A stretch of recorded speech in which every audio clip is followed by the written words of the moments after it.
আসসালামু আলাইকুম সুপ্রিয় দর্শক, আম পেকে যাওয়ার আগেই তৈরি করে রাখুন এই আধা পাকা কাঁচা আমের বার্মিজ আচার।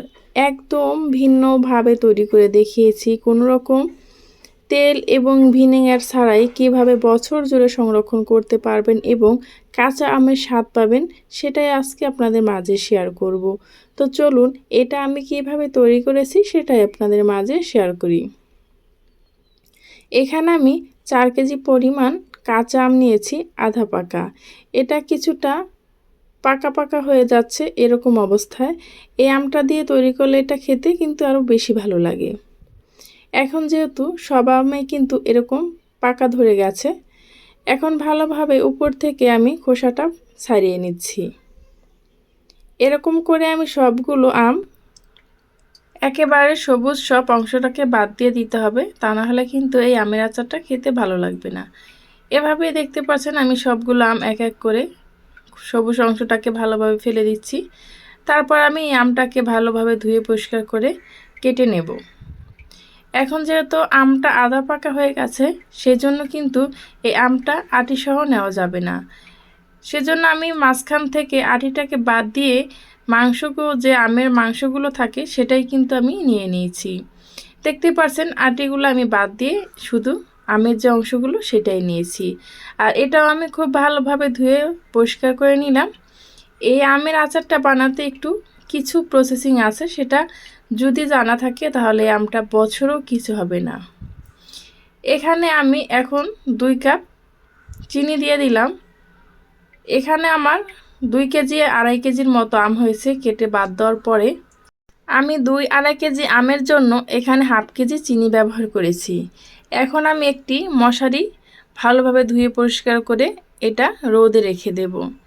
আমি একদিন রোদে দিয়েছি, এর মধ্যে অনেকটা আম শুকিয়ে গেছে এবং পানিটা খুব সুন্দরভাবে ছেড়ে দিয়েছে চিনি থেকে। এখন আমি একটা মশলা তৈরি করে নেব। প্রথমে আমি কিছু শুকনো মরিচ টেলে নিচ্ছি, তারপর দিয়ে দিচ্ছি পাঁচফোড়ন। পাঁচফোড়নের সাথে আমি এখানে কিছু ধনিয়া অ্যাড করে দিলাম, যাতে করে খুব সুন্দরভাবে ফ্লেভারটা আসে। এটাকে ভেজে আমি রেখে দেব ঠান্ডা হওয়ার জন্য। এখন আমি যে আমটাকে রোদে শুকিয়েছিলাম একদিনের জন্য, সে আম থেকে যে পানিটা বের হয়েছে সেটা আমি একটি কড়াইতে ঢেলে নিচ্ছি। আমটাকে আমি সেকে এখন রেখে দেবো একটি বলে। এখন এই চিনি শিরাটাকে আমি বেশ কিছু সময় জাল করে নেব, মানে একটু ঘন করে নেব। ঘন হওয়া পর্যন্ত অপেক্ষা করব। দেখতেই পাচ্ছেন শিরাটা অনেকটাই টেনে গেছে এবং ঘন হয়ে গেছে। এখন উপর থেকে এই ফেনাগুলো আমি ফেলে দিচ্ছি। এই বার্মিজ আচারটা খেতে এতটা মজা, সেটা আপনারা বাসায় তৈরি না করলে বুঝতেই পারবেন না। একদম ভিন্ন ধরনের আর ভিন্ন স্বাদের একটি আমের আচার। এখন আমি আমগুলো একটি বলে ঢেলে নিচ্ছি, সাথে যে শিরাটা আমি জাল করে নিয়েছিলাম সেই শিরাটাও এখানে ঢেলে দিচ্ছি। তারপর আমি যে মশলাটা ভেজে রেখেছিলাম সেটা এখন ব্লেন্ড করে নেব। খুব সুন্দরভাবে দেখতে পাচ্ছেন ব্লেন্ড করে নিয়েছি, একদম মিহি হয়ে যায়নি, আবার একদম দানাদার রয়ে যায়নি। এখন আমি এখানে দিয়ে দিচ্ছি 2 চা চামচের মতো মশলা।